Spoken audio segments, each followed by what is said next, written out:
Ito ang nakakagulat na balita ngayon sa mundo ng politika. Kahibangan ni DOJ Secretary Remulla, pinasag ni Attorney Panelo. Talagang mainit ang usapin ngayon patungkol sa kung sino nga kaya ang papalit kay Samuel Martires sa pagka-ombudsman. Bagamat marami na nga ang nagpakita ng interes para sa naturang posisyon, ay isa nga itong si DOJ Secretary Remulla sa mga pinaka-kontrobersyal na aplikante dahil nga sa mga nangyaring insidente na kung saan ay tila questionable ang mga pagdedesisyong ginawa ng Department of Justice sa ilalim ng kanyang pamumuno. Isa nga sa mga naglabas ng saloobin ay ang dating Chief Legal Counsel ni former President Duterte na si Attorney Salvador Panelo, na kung saan ay tahasan niyang sinabi nito na kung sakali mang itong si Boying ang magiging susunod na ombudsman ay masasabing hindi daw talaga ito magiging patas dala nga ng mga ginawang aksyon ng DOJ sa kanyang liderato na kung saan ay tila naabuso at na-weaponize ang ahensya laban sa mga kalaban ng administrasyon sa politika.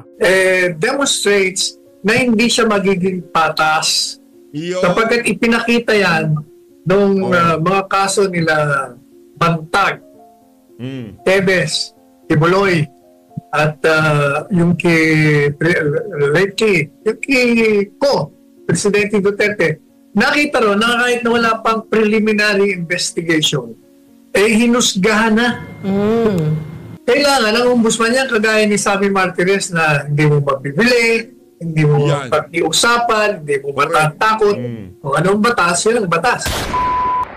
Pinaplano pa lang ho ng administrasyon nitong si Marcos Jr. na buksan ang investigasyon sa mga nawawalang sugarol na yan, nanostra na ho natin na diversionary tactics yan para mapagtakpan ang mga kapalpakan ng administrasyon nitong si Marcos Jr. At itong ambisyon nitong si Boying Remulla na palitan itong si Ombudsman Samuel Martires, pag-uusapan ho yan nitong si Ma'am Hana at nitong si Attorney Salvador Panelo dito sa video na to. Pero bago ho lahat yan mga kababayan, isang like at isang subscribe. Masaya na ho tayo dyan sa mga gusto sumali sa ating community. Yung join button nandyan lang ho sa baba. Umpisahan ho natin ang ating talakayan dito sa video ni Boying Remulla, na kung saan magiging parehas daw ho sila dyan sa kaso ng mga nawawalang sugarol, di ba? Marami tayong nababalitaan sa social media yung pattern, di ba? May pattern ho kasi yan mula dito kay Tebes, kay Bantag, dito kay atong wala ho tayong kinakampihan sa mga yan. Kung mabigat ang ebidensya, talagang dapat merong managot sa batas. Pero ang lumalabas ho sa social media, pagka issue sugal at talagang pagkakakitaan, ang bilis-bilis ng administrasyon itong si Bangang. Panoorin ho natin itong interview nitong si Boying Remulla dito kay Ma'am Cheryl Cosme. Ito, panoorin natin. Malalaking tao po, Sec, ang dawit sa kaso na ito. Paano po ninyo tinitiyak na hindi maiimpluwensyahan o malalagay sa alanganin ang mga piskal na nag-iimbestiga? Grabe itong si Boying, ano na lang, padapit hapon na lang buhay niya. Binigyan na siya ng pangalawang pagkakataon ng may kapal. Ganyan pa pinaggagawa niya sa buhay niya. Diba, nakakadiri ho itong mama na to. Sa totoo lang isa ho siya sa pinaka kinabuibisitang opisyal ng pamahalaan ngayong mga panahon na to.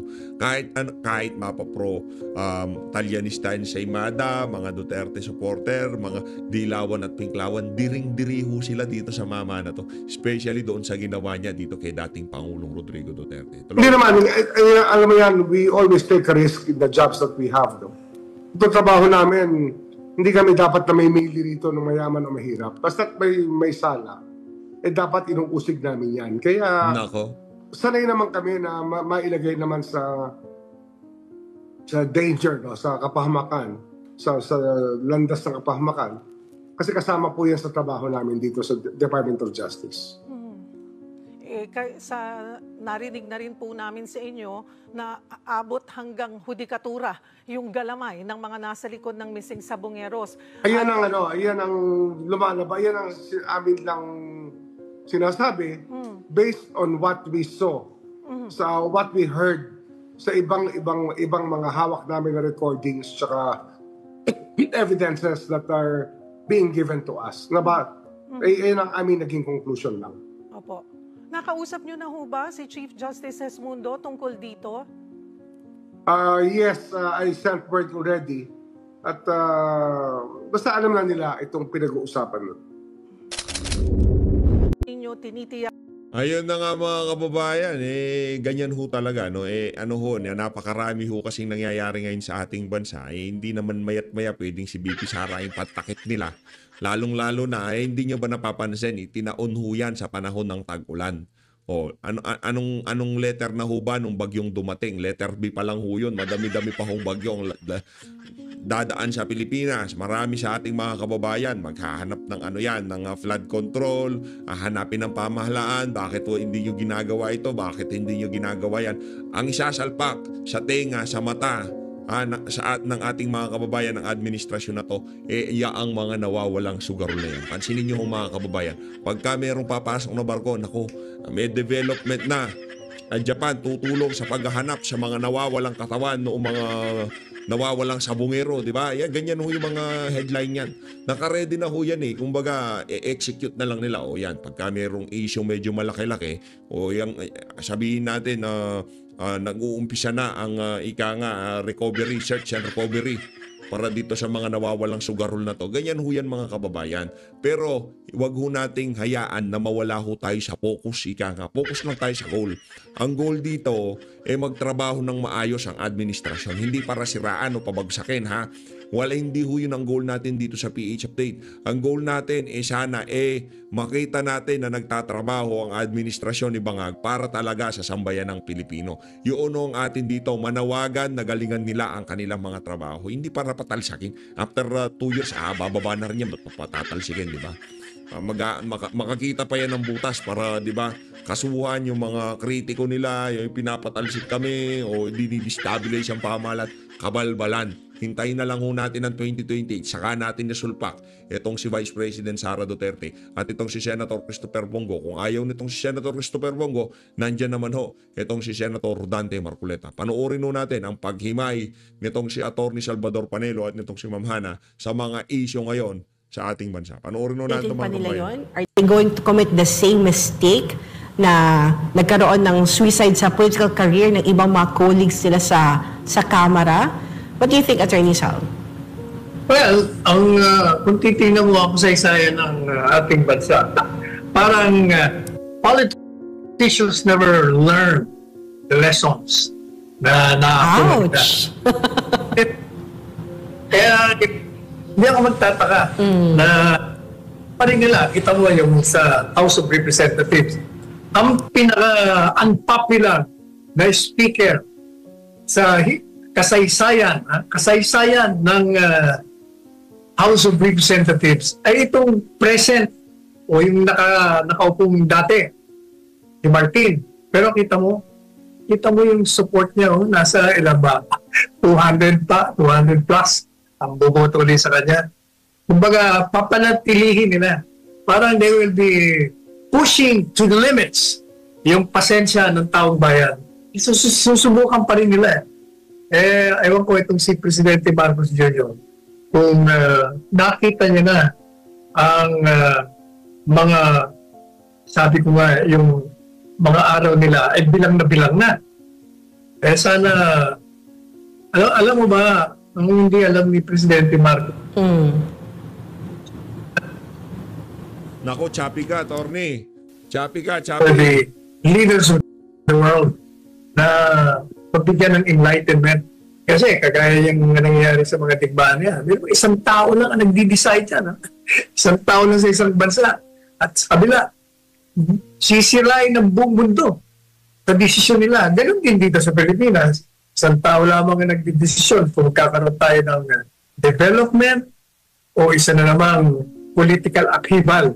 Kaya gusto ko mabigyan ng mga biyaya ng dakilang may kapal.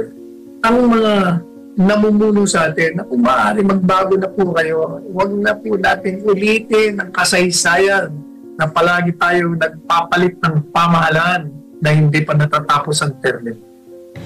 Sir, ano yung anong na-foresee mo sa magiging, sa opening ng Congress? Kasi may last 3 years na lang ang Marcos administration.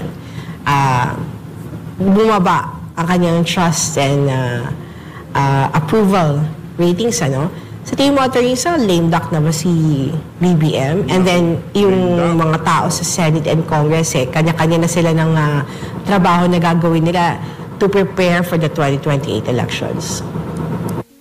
Yung preparasyon sa 2020, di ba, inumpisa na nila noon pa. Nasa kalagitnaan na nga sila. Pero mukhang hindi naman sila natututo. Hindi nila na-anticipate yung ginawa nila kay Presidente Duterte. Di ba? Kaya nagkaroon ng ganung kalaking boto yung mga hindi kilalang kumandidato sa Senado dahil sa ginawa nilang pag-arrest of Presidente Duterte. Dahil kung hindi nangyari yun, hindi ganon kalaki ang mga nakuha nila. Siguradong baka ang nanalo doon, karamihan, puro alyansa. Pero dahil nga yung taong bayan nakita na ang programa ng paghihiganti, programa ng pag-usig ng wala namang batayan, binigyan sila ng kaparusahan na karapat-dapat lamang. Samantala, Attorney Sal, pinahayag naman ni Pangulong Ferdinand Marcos Jr. na mananatili na raw yung 20 pesos kada kilong bigas, pero para lamang daw ito sa mga piling sektor ng lipunan tulad ng mga indigent, senior citizens, solo parents at PWDs. Ayon sa kanyang vlog, hindi lamang ito mabibili sa mga kadiwa outlets kundi pati na rin sa mga pampublikong palengke sa tulong ng mga ahensya ng gobyerno at mga lokal na pamahalaan. Ani Marcos Jr., hindi maapektuhan ang mga magsasaka sa programa ito dahil patuloy umunong bibili ng gobyerno ang palay sa mga makatarungang presyo sa ilalim ng 20 bigas program ng pamahalaan. Binanggit din niyang may mga drying at processing facilities na itatayo para matulungan ang mga magsasaka at hindi sila malugi sa mga rice trader. Kung tunay layunin ng Pangulong Marcos sa Attorney Sal na gawing abot kaya yung bigas para sa lahat, bakit hanggang ngayon limitado lamang? Bakit sa piling sektor? Yung pangako niya, Attorney Sal, di ba? Bigas naman na 20 pesos. Hindi po ba para sa lahat ng Pilipino? What do you think? Why selected sectors lang yung pwede? Kasi hindi kaya. Unang-una, kasi yung sinasabing 20 pesos per kilo lang bigas, alakit butas lang yun. Sa kapiguan ng kanyang pangako, ng kanyang promesa na bababa ang presyo ng bigas. Paano bababa yan? Wala na tayong ginawa kundi mag-angkat. Yung mga pangunahing problema ng mga magsasaka para magkaroon ng rice sufficiency production ay hindi naman nagagawa. Kaya ginagawa ngayon ng administrasyon, binibili na lang sa, palugi. Ang bili nila para mabigyan nila yung 20. Pero saan pagaling yun? Diba tayo rin na nagbabayad, yung taxpayer. Ang dapat na ginawa niya dahil nangako siya na magkaroon ng pagbagsak ng presyo. Babagsak lang yun kasi kung yung supply mo ng bigas ay sapat doon sa pangangailangan ng mga consumers. Dahil pag kulang, talagang babagsak ang presyo. Kaya ang katay ng angkata, nakikinabang yung mga importers. Kawawa ang mga magsasaka natin. Kaya hindi ba sabi ko, yan dapat yung si Francis Laurel. Kaya hindi ko maintindihan, ba't di niya patanggalin yan? Yan pa ang problema ng administrasyon. Yung tanong mo kanina, sa tingin mo kaya, sa 3 taon, gagawin pa nila yung mga pagkakamali. Gaya na sinabi ko, kung wala ka, sabi ko, tingnan mo yung problema natin sa economy, di ba? Dapat yung economic team, ang pinalitan niya, pero yun ang una niyang ginawa, pinanatili niya. Ibig sabihin, hindi natututo. Ganun pa rin. Attorney Sal, kasi may isang tanong dito, Attorney Sal, na napapatanong sa'yo. Sabi dito na sa pinakahuling survey po daw ng SWS survey na ginawa ng April 23 at 28, 2025, nasa 20% daw ng mga pamilyang Pilipino nakakaranas po ng involuntary hunger. Ibig sabihin, they were hungry but had nothing to eat at least once in the past 3 months. Sabi dito, breakdown to ng SWS, sabi nga, 16.4% yung na-experience sila ay moderate hunger. 3.6% went through severe hunger naman. Nagkaroon ito ng konting pagtaas ng Attorney Sal, 19.1% recorded noong April 11 to 15 survey. Pero mas okay na ito compared nung March na nasa 27.2%. Well, kung hindi naman ganun kataas yung pagtaas ng Attorney Sal, but still, nakakaranas pa rin ng kagutuman yung mga kababayan natin. This is despite sa effort na ginagawa ng Marcos administration na magkaroon ng 20 pesos na bigas doon nga sa selected sector. Pero how come, kung available yung 20 pesos na bigas o kilo na bigas for the indigent and yung mga piniling sektor, bakit nagugutom pa rin yung mga kababayan natin? Nako, napakatindi ho ng tanong na yan mga kababayan, no? Mura, kung sinasabi nilang tag 20 pesos lang ang bigas, bakit ang dami pa rin nagugutom? Kasi, remains na talagang marami ang mahihirap, marami ang trabaho, marami ang hanap buhay. Kaya talagang maraming magugutom. Saka alam mo yung 20 pesos na binibigay sa di umanong piling sector, di ka pa nakakasiguro dyan. Kasi mukhang palakasan pa rin yan. Kasi mga malalakas sa namumuno sa mga LGUs. Mukhang piling-pili din ang mga nakikinabang niya sapagkat marami tayo nakakausap na hindi naman sila nakakabili ng 20 pesos ang bigas. Kaya nga. Per kilo. Samantala, Attorney Sal, sa nakaraang linggo ay kinumpirma ni Justice Secretary Jesus Crispin Boyeng Remulla na naisumiti na niya ang kanyang aplikasyon sa Judicial and Bar Council para sa posisyon ng Ombudsman. July 3 niya ito celebrate, Attorney Sal. Sabi niya, pinapaabot niya rin sa Malacanang ang kanyang intensyon at naniniwalang hindi makakapekto ang reklamong inihain ni Senator Amy Marcos laban sa kanya. Ang JBC ang magsusumiti ng shortlist sa Pangulo na may kapangyarihang pumili ng susunod na ombudsman. Attorney Sal, ano bang dynamics nito, Attorney Sal? If you're a Justice Secretary and then gusto mo maging part ng ombudsman, does it mean pag nasama ka na sa shortlist, resign ka na sa pwesto mo as DOJ unless hindi ka mapili? Paano ba yan? Hindi naman. Hanggat hindi ka na-appoint, yung Secretary of Justice, you will remain as such. Kasama ba ang Justice Secretary sa JBC, Attorney Sal? Hindi ba? Member ng JBC. Hindi ni siyempre, i-recuse niya sarili doon. Bumot dyan. Parang ex-official, di ba? Sa JBC ang Justice Secretary. Hindi ba? Pero alam mo, ang pinag-uusapan dyan qualified ba siya? Is he? Kung pagdating sa sinasabi, pugado ba siya? Fine. Meron ba siyang karanasan? Tungkol sa mga kaso, meron. Pero problema, yung kanyang karanasan bilang Secretary of Justice demonstrates na hindi siya magiging patas.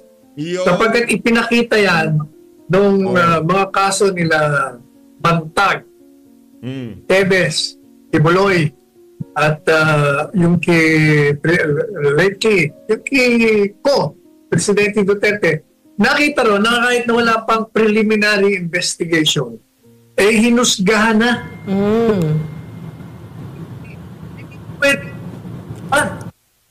Kailangan ang ombudsman niya, kagaya ni Sammy Martinez, na hindi mo magbibili, hindi mo pag-iusapan, hindi mo matatakot. Kung anong batas, yun ang batas. Pati nga yung mga kilalang malapit kay Presidente Duterte, pina-arrest niya, tinanggal niya, at yung mga detractors naman ni Duterte, dinidismiss niyang kaso. Kung mga kailangan, batay sa ebidensya. Pero itong ating Secretary of Justice, yung kanyang kasaysayan, talagang hindi ubra na maging ombudsman siya. Thank you very much, Attorney Sal. Pero yun nga, Attorney Sal, akala ko sasabihin mo, di ba inisa-isa mo yung requirement, abogado ba siya? May karanasan ba siya? Akala ko isusunod, may kaso ba siya sa ombudsman? Pag ikaw bang may kaso, Attorney Sal, and you want to be nominated, hindi ka ba ma-disqualify? Kasi yung kaso, the constitutional presumption of innocence applies doon sa mga aplikante. It would be unfair na may kaso ka dahil lang may kaso ka, pending pa naman ang kaso, hindi pa nga alam kung guilty ka o hindi, i-disqualify ka na. Kaya po pwede siyang manominate. Pero nasa presidente na yan. Pag yan in-appoint niya, may problemang malaki. Ibig sabihin, talagang gusto niya yung taong naririyan. Kasi alam mo, 6-year term yan. Ha? May constitutional term yan eh. Pag yan naipasok mo, sigurado. Pag dinimanda mo yung mga nakaupo ngayon, wala.